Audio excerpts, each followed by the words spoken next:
Welcome to the Uplifting Podcast. Today we talked to Crystal Langen, who was actually our guest on episode 15.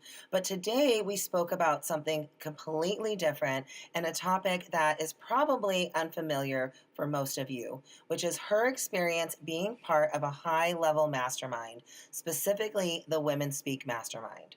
We discuss what a mastermind is, its benefits, who it's for, and her journey of investing in herself in order to achieve a big dream of hers, to become a public speaker. We talk about the fears that she faced when it came to investing in the mastermind and how she was able to move through that fear. So let's get into the episode. Welcome to the Uplifting Podcast with your hosts, Randy and Catherine. This is a space for powerful women to share their story and to be real and raw about the truth of living your life's purpose. Any topic is fair game. We check gossip at the door so we can focus on building community and collaboration. This podcast will help you discover your individual power and give you the tools to live your most uplifted life. So let's find out what's uplifting you today.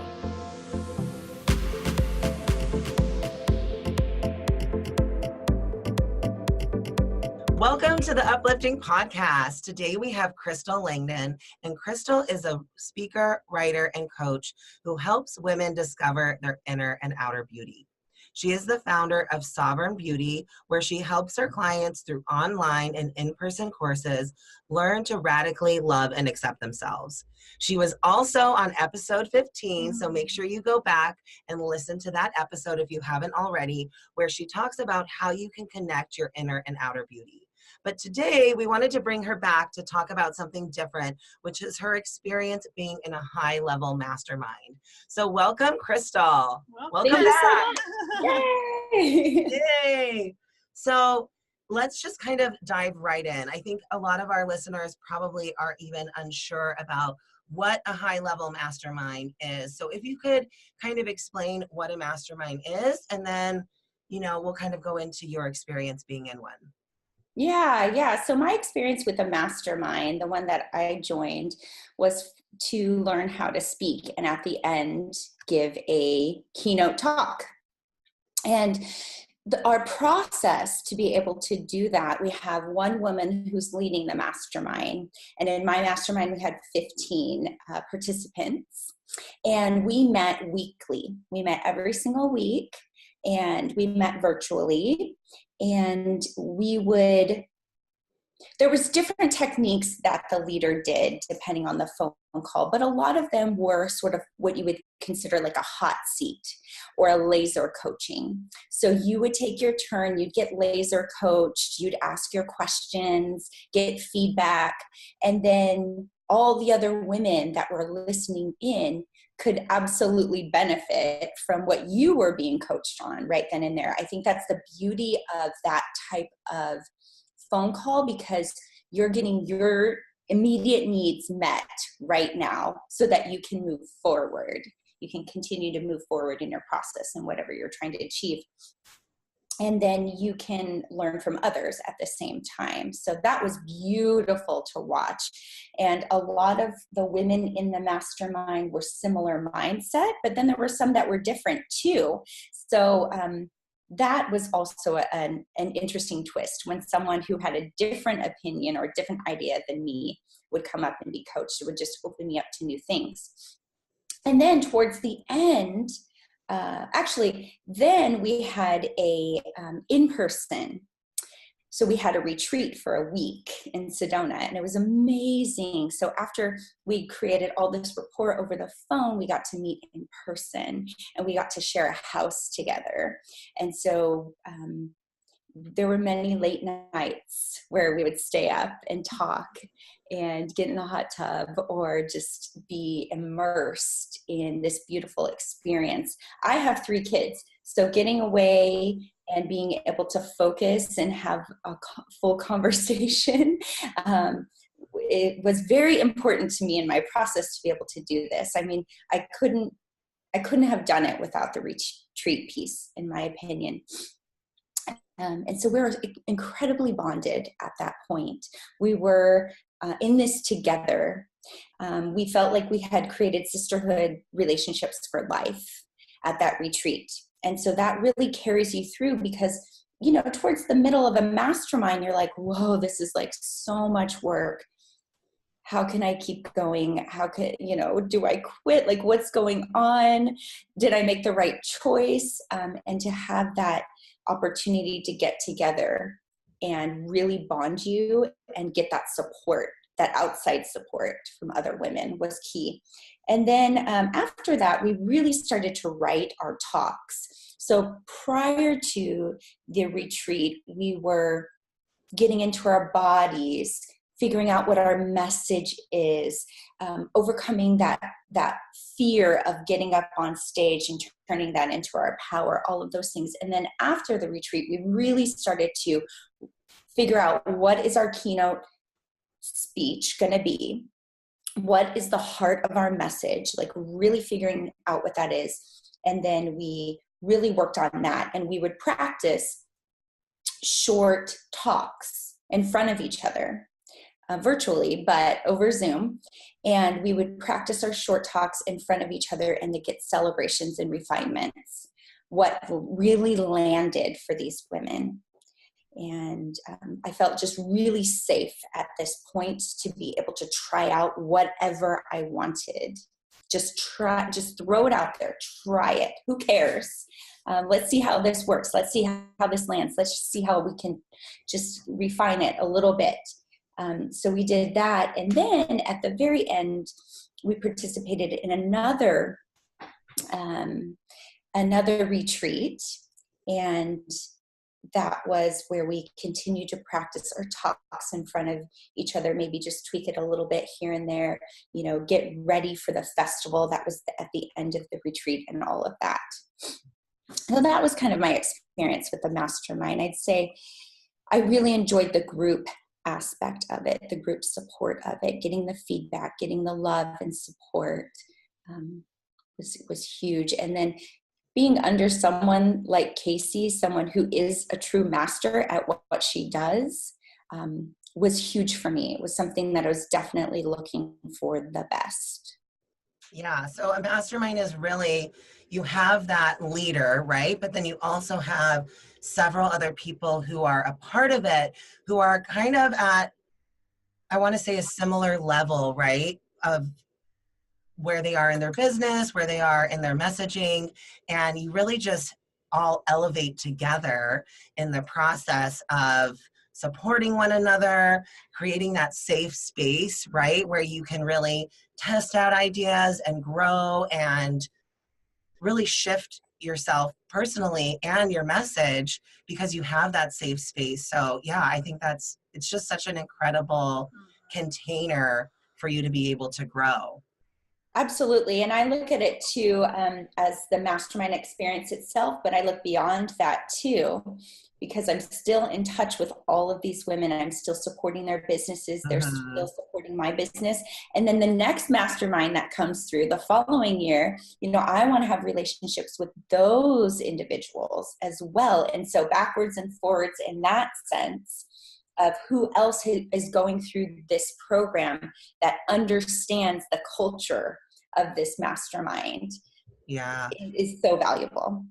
Yeah, and sorry, real quick, just so our listeners know that this mastermind is the mastermind that I'm currently in. So when Crystal says, you know, that she wants to, you know, connect with the women in the next mastermind, that's actually why I wanted to reach out to her, was because when I saw that she was a part of this mastermind, I was like, oh my God, I got to pick her brain and see what this experience was like. So yeah, so everyone knows it's the same mastermind, and I'm just super excited to hear more about your experience. So go ahead, Catherine. I was going to say, I think it's interesting that we have someone like you who knows everything about this, and me, I'm just like, I don't really know much about this mastermind. Like, I know about Women Speak, and I know about that on the surface level.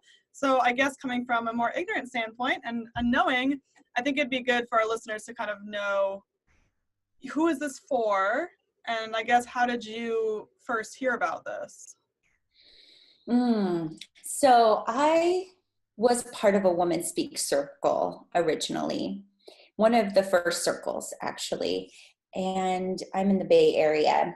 And so I had been part of my circle for maybe 6 months or something like that. And Casey has such a devoted following, a very active following, that I believe she sent out 2 emails, and her mastermind was full. So that's pretty amazing. Wow. I happened to see one of the 2 emails. I saw the second email come out and I thought, oh, what the heck? Like, I'm just going to apply. Like, there's nothing wrong with applying, right? Nothing, I'm not making a commitment. I'm just applying for an interview with her. So I did it, and she picked me to interview. She gets tons and tons and tons of applications, and then she picks the small handful to interview and see if it's a good fit. As soon as I got on the phone with her, I already knew it was a yes. And so that was sort of her process. We applied, we had an interview, and then made a decision. Wow. And how was that decision? For those people who don't know, usually these masterminds can be a 5-figure, multiple 5-figure investment. So that's a really scary thing for a lot of people to make that investment in themselves. So were there any fears that were coming up for you? How did you overcome those? And what kind of was your process in making this decision?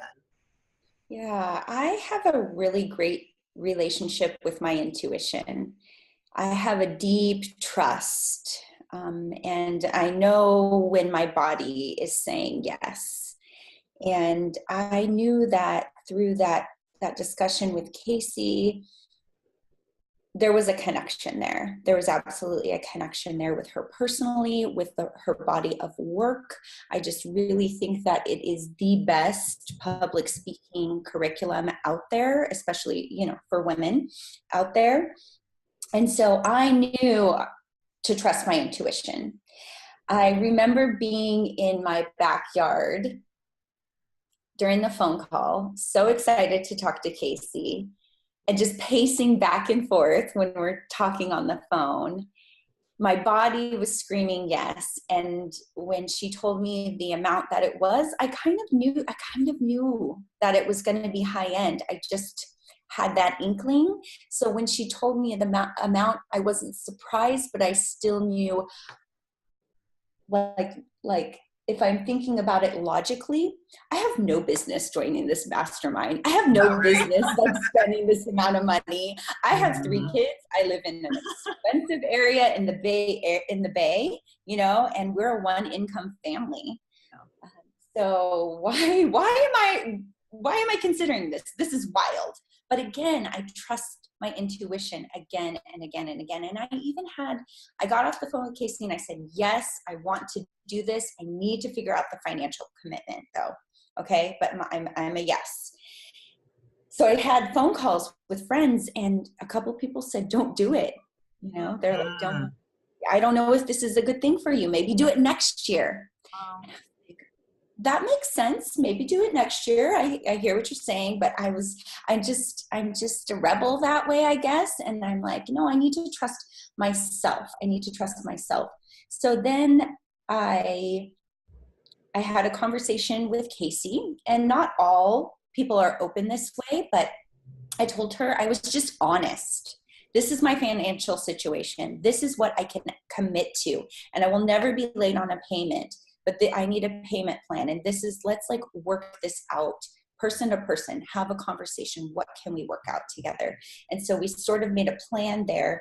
And then I got a credit card. I, opened up a new credit card, and I put some of it on there. And then I budgeted differently for our household. So I intentionally, with that credit card, I was intentionally going into debt, being mindful about it, having a plan how to get out of debt at the end of it, and also just trusting. So I wasn't just sort of wild and crazy about it. I was like, I am taking this on, and I am being an adult about it.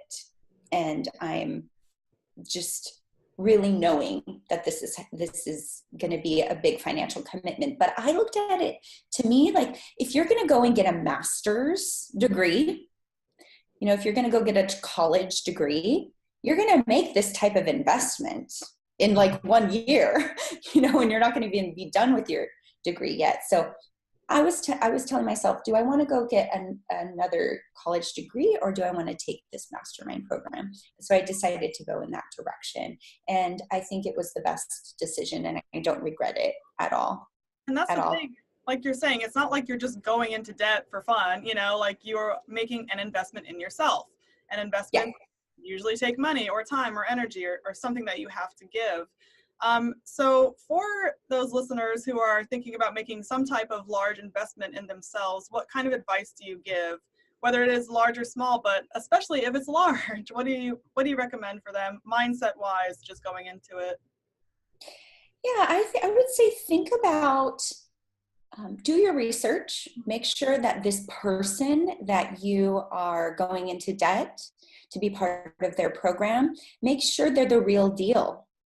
There's a lot of people out there right now charging high-end prices, and they don't have the level of experience. So make sure, that is just so important. Make sure you're getting into this with the right person. And for me, I went right to the top right away, right? So now I have this standard. If I'm going to invest with anyone else for a different program, I'm going to hold it up to this standard now, right? So that's pretty phenomenal. I would say also don't look at the short term, because it's the program I was part of was 9 months, right? I'm looking at this experience, this knowledge that I gained is going to help me for the rest of my life, for my entire life. I will be able to go back to the things that I've learned, the tools that I've learned, the relationships that I've built, the things that I overcame through this experience for the rest of my life. So I would say look at it in that way too. Is this program you're investing in something that is, how to run a Facebook ad or how to do something that's really trendy? Or is this something like a life skill that you're going to use forever? And again, I just have to go back to, what is your body telling you? Is it a yes? Your body knows. Your body already knows what's good for you. And the more you can continue to trust and trust and trust and trust, the easier it'll be to be able to make decisions like that. So, I know a lot of times when these decisions come up, we think logically. And you talked about like really being able to feel into your body, but how can we tell? Is there a way that you can tell when it's your mind versus your heart that's kind of leading those thoughts or those feelings that you're experiencing? Yeah. So if you remember, I said I was pacing around in my backyard, that was like me letting out energy, right? There was a lot of energy in my body. It needed to go somewhere, right? So I needed to get up and just listen to what needed to happen. I don't usually pace when I'm on a phone call. That's not my normal way. But I knew that there was a lot happening energetically, so I needed a release. By allowing my body to give that release, when the time came to make a decision, I could actually sit down, and I could tell that I was actually leaning in. Like my body was physically leaning forward as I was on the phone call. And my heart, was like leaning forward into it too. So there's signals. And your body might be a little bit different than mine when you're saying yes with your body, but there's signals that your body will give you physically when it's saying yes. And so when I was making that decision, I got really quiet, and I allowed that silence on the phone with Casey, and she gave me that moment of silence too. And so I trusted that, and my immediate was a yes. And then after that, my mind started going, but, so getting still and quiet just for that nanosecond to see what is your body saying and then noting that. And then, okay, we're going to have the discussion in our mind of all the logistics and everything like that. But really tapping into and connecting with that yes, no in that moment in between. I think that's really important to bring up, because what I've noticed in my life is every time I say yes to like elevating who I am, to like moving to the next level, fear comes right away. Like, it's like I can almost expect it to, like you said, right after you make that choice and you're like, yes, it's like, boom, here comes the fear. And it's like, no, excuse me, like slow down, pump the brakes. We can't do this, because it wants to keep us safe, right? It wants to protect us, but all that does is keep us stuck where we are. So if we want to elevate our lives, if we want to elevate who we are, we have to learn to push past that fear. So Absolutely. do you have any suggestions on how you were, I know you said how you were able to determine that you were a yes to doing this, but like you said, these fears started to come up. How did you face them? How did you overcome it? Yeah. So for me, in my body, I feel a lot of fear in my stomach. Mm. And so my heart says yes. Oh, and then my stomach starts to hurt, So again, going back to your body, we're not trying to push away that fear. That fear is there also for a reason, and that's okay. It's okay to be afraid. So, and fear needs a little tenderness and attention as well. So things that you can physically do is just, feel that feeling in your stomach and maybe give it a little love and attention, like give it a massage, hold it, be with it. When I feel fear, sometimes too, I feel it in my throat and I kind of gag a little bit. And and that fear right there in my throat, a lot of times what's happening is that it's trying to disconnect me.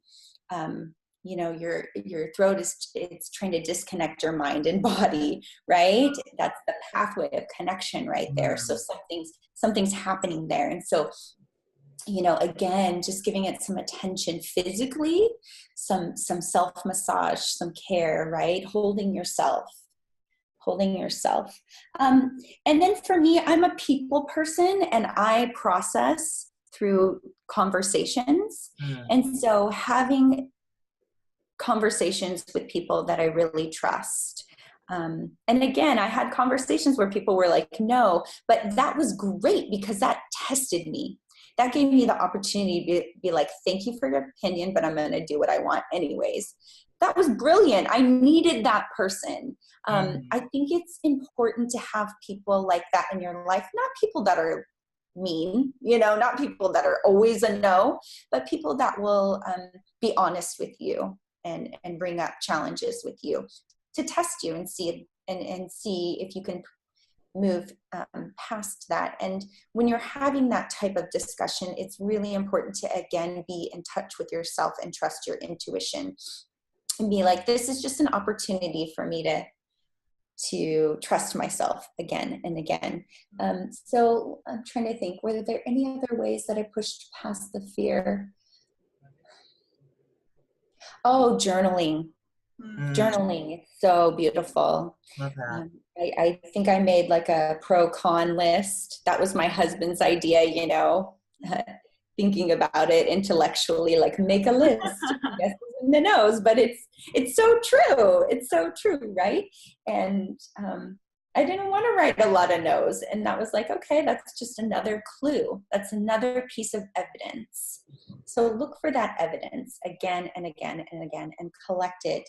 And you probably won't be able to get rid of that fear. You probably won't be able to get rid of it, and you're just going to have to do it anyways. So you need to get comfortable with that feeling in your body. If you're going to put yourself out there, if you're going to elevate, if you want to think of it even on the cellular level of growth, a small child, they have growing pains, right? Physically, it's painful for a cell to change and grow. there is pain there. So it's going to be there as you change and grow through not just physically, but emotionally and mentally and all of those other, spiritually, all of those other things. There's going to be some pain associated with that. And I think that's important, because if you expect that, you'll be like, oh, that's the pain. Pause. Yeah. Nothing going on with the TV. Okay, I can come help you with that in a little while. Why don't We you have a take little it? guest on the podcast. She's always involved with everything, so I'm actually happy this is the first time she's come in. I love it. I love it. So what you said actually it reminded me of something that I remind myself of a lot, which is that we can choose to change that definition of fear in our body to excitement, right? Yes. I know Casey talks about that a lot in terms of like that fear that you feel right before you're going to go on stage and like give that talk, that when we can actually embrace that, that's really when the magic happens. So it's just about redefining it for you. Like when I am about to go and do a big lift, and I feel that fear, I try to change it and be like, no, I'm excited. I'm going to I'm going to crush this. Yeah. And I just redefine that for myself. So you saying that just ignited that for me. So thank you. But that's so true. And it's just a part of your body. It's just another part of your body. And we don't ever want to ignore any part of our bodies. We want to accept all of us. absolutely. Yeah. Because too often we're like pushing it away, right? Because like we don't want to feel it. And so we're like, oh, I'm not going to do it. I'm just going to ignore that. But it keeps on coming up. Makes You it have to, worse. right? You have to just feel the feels. Yeah, you do. Yep. Yeah. Yep. Yeah. So I'm so curious. So you went through this whole mastermind in Sedona and had this lovely time. What was your specific goal that you were working towards? Yeah, I have always, I think, wanted to be a speaker. I've always kind of had that desire to stand in front of an audience and connect in that way. And so what I wanted to do is, since I have been on stage before, whether it's singing or in a play or giving a talk or whatever, what I saw in myself is that I was a lot of the times in performance mode. I was memorizing somebody else's, words, and putting them out there, right? And I really wanted to have the experience of being in my body, being so connected to my body on the stage, and be really vulnerable with that.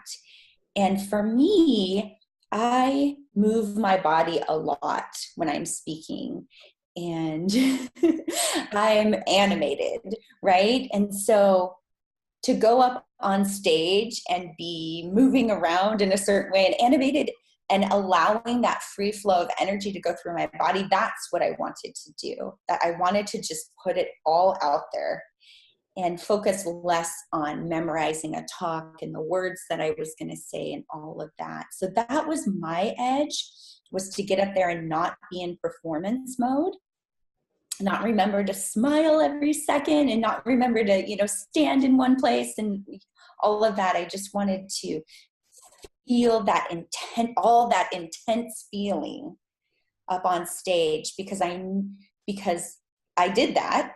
That was my goal, and that's what I did.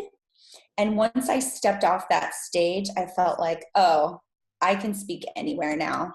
I can literally speak in front of any amount of people on any stage, anywhere, because it was just like this incredible release.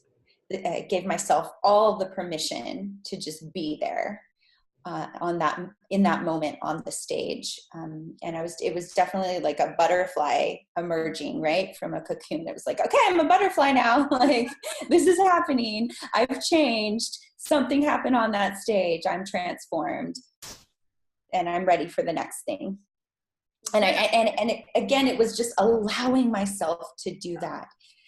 That was the hardest part, just really surrendering and being committed to surrendering and being like, it's not all just about how I look on camera at this moment. It's about the experience, and it's about me in this moment. That's so cool. So just as far as the details, where did you speak and what was the topic about which you spoke? Yeah, so I spoke in Sedona at the International Women Speak Festival, which happens every year, and I'm going this year to support. I'm so excited. And the topic that I spoke about was, and I wish I remember the name of my talk right now, but it was talking about how beauty is your superpower, Mm. and how women a lot of times, I believe that women are born knowing that they're beautiful. They're just, you look at my daughter, she has no doubt that she is beautiful, and she feels really connected to that. And she sees other little girls, and she sees the beauty in them, and she feels connected to that. And it's just such a joyous celebration of being alive and being female and beautiful. And I feel like somewhere along the way, we lose that connection. It starts to be broken and diminished. And I feel like we need to return back home to that.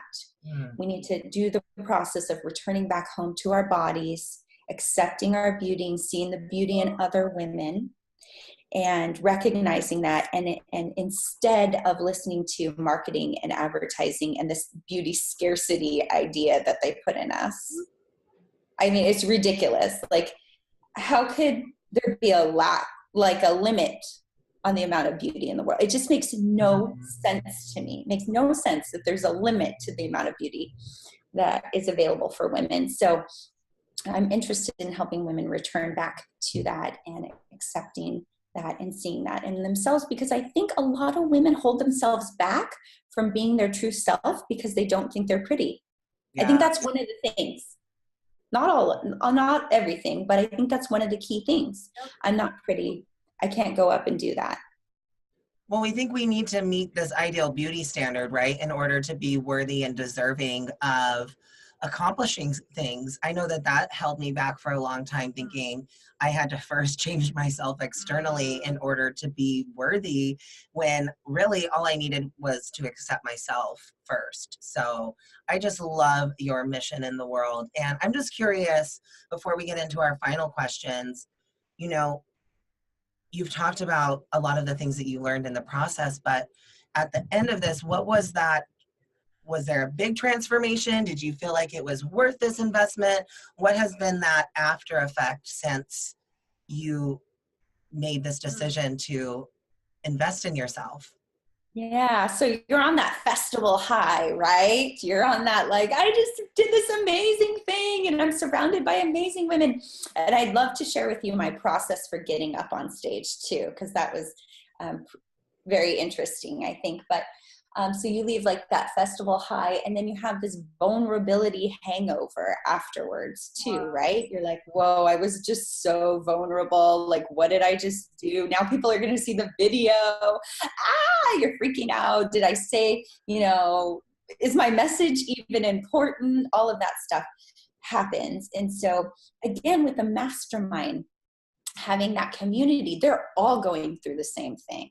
They are all going through the same thing. So continuing to keep in touch with them and reaching out. And we had several phone calls after the event, and we had a closing ceremony where we're just all bawling with each other and just, I love you, and this was amazing, and thank you, and all of the things, right? And keeping in touch with them now too, and following them now too. I absolutely feel like it was worth the investment. It's been many months now since it's passed. I absolutely still feel like it was the best decision. And again, I feel like it's something that I'm going to always return back to again and again, what I've learned. I have taken the stage many times since then, many times.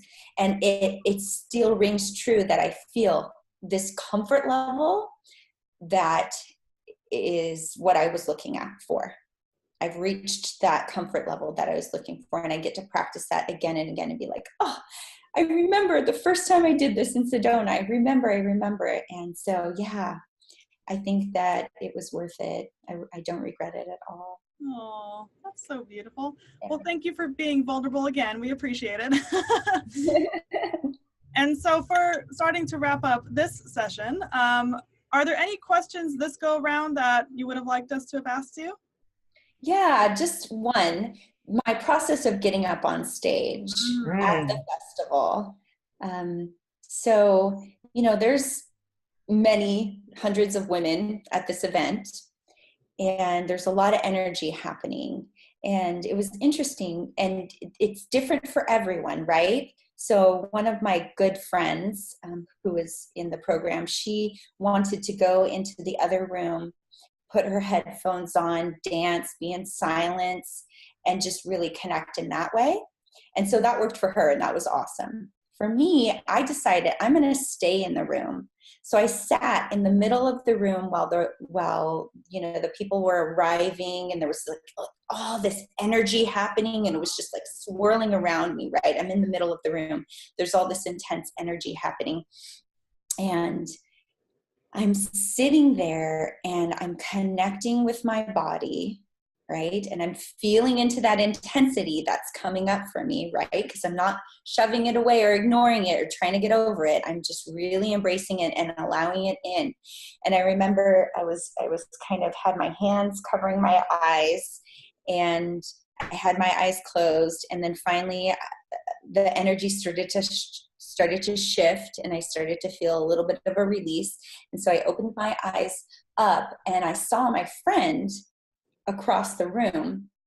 And if you've had a baby, you will kind of understand this feeling of, I can't move right now. I need people to help me. Or if you've had, like a surgery or something, you're just like, I need to ask for help. I physically just can't move right now. So I felt very rooted and where I was. And I asked a passerby, I said, can you go get my friend over there and tell her to come over here? And so my friend, she was like so excited. She came over and she's like, what do you need? And I literally acted like she was my doula, like my birth coach, your exercise coach. And I'm like, can you rub my back here? Can you massage me here? Can you squeeze me really tight right now, right? And so she was kind of like my doula, my assistant, my therapist. And that was super important for me because, again, I'm really in touch with my body and the energy that happens. And I felt all this energy moving down through my body. And at one point, I felt the energy stuck. And I'm like, why is the energy stuck? What's going on here right now? And I suddenly realized, oh, my Spanx. I need to take my Spanx off. Oh my God. This little tight girdle thing. And so I ran to the bathroom, and my friend's like running after me. She's like, what are you doing? And I'm like in the bathroom, and I like take my Spanx off, and everyone's like, what is she doing? And I threw them in the trash. I didn't even think. I was like, I just threw them in the trash. And one of my speaker friends, she's like, Crystal, why are you, she's like, we need to talk about this. Why are you wearing Spanx? Because you're talking about beauty acceptance. And I'm like, I know, I don't even know what I'm doing here. Like everything needed to be released in that moment. I don't even know why I was wearing them, but I'm not going to question it. I did it, and it was for that release. And so I took those things off, I threw them away, and I was able to move the energy down to where I needed it, down to my womb space, my creative space. And so I think that this was again, trusting my intuition that I needed someone there with me. That's my personality type. I needed that amazing friend to just be super attached to me, physically, emotionally, mentally, and give me all the support I needed. So she was like my speaking doula, or my speaking midwife. I don't know.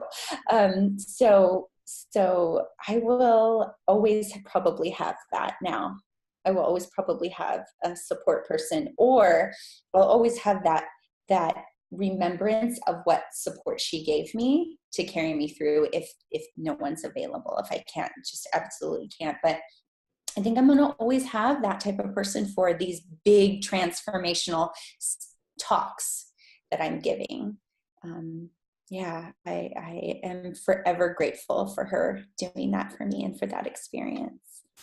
It's so amazing. I love that. Thank you for sharing. So I know we asked this question last time, so I want to give it a little bit of a different spin, but what are 3 action steps that you could provide our listeners with to help them go after like that big scary dream and face their fears? Since that's exactly what you did in this process. Yeah. So I would definitely say, listen to your body and just practice that. Practice that all the time with smaller decisions again and again until you understand even what I'm talking about. That might be just so new to you. You might have no idea what I'm talking about right now, listening to your body, saying yes or no to you. But just start to practice that and see how that shows up. Where does fear show up? Where does yes show up? So listening to your body. And then I would say, get support. Cultivate relationships where you can get some support from, not to make the decision for you, but just to be like, I'm going to speak vulnerably about what's going on with me. Because a lot of times you don't even care what they say. You just need to say it out loud. Absolutely. To someone. Yep. Yeah. You just need to be heard, right? You just need to be heard. And that's even with my kids, like, when they're upset and they need to move through emotions, speaking it is healing. I already know that they're speaking it is providing healing.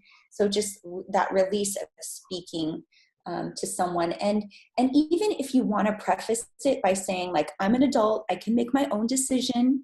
I trust myself. I don't need advice. I need you to be like listening and nodding and all of that for me right now. So, however you want to have that conversation. So getting support. And then recognizing that the fear is always going to be there. That feeling, if you want to call it fear, excitement, power, whatever, like that intense feeling is always going to be there. And the sooner you can welcome that in and shift your perspective from it being fear to an intense feeling, a feeling that is very much part of you, the sooner that you can do that, the more you can turn it into something that elevates you and brings the highest level of you forward. I love that. That's so cool. So we also did ask this last time too, but in case someone just didn't follow you for whatever reason, gosh, how can our listeners and our viewers connect with you? Oh, good. Yes. So I have my website. It's www.crystallangen.com. That's CrystalLangen. And then also I love Facebook friends. So find me on Facebook, friend me, and we can connect there. Or you can go to my private Facebook group, which is Beauty Reclamation. Actually, it's Beauty and Body Reclamation. Beauty and Body Reclamation. So find me on there, and I would love to meet you. Wonderful. And we'll have all of that listed in the show notes for everyone to connect with you and learn from you and all of the things. So thank you so much for being here again. Oh, thank you. It's so fun to hang out with you too. You're so cute. Thanks. Thank you.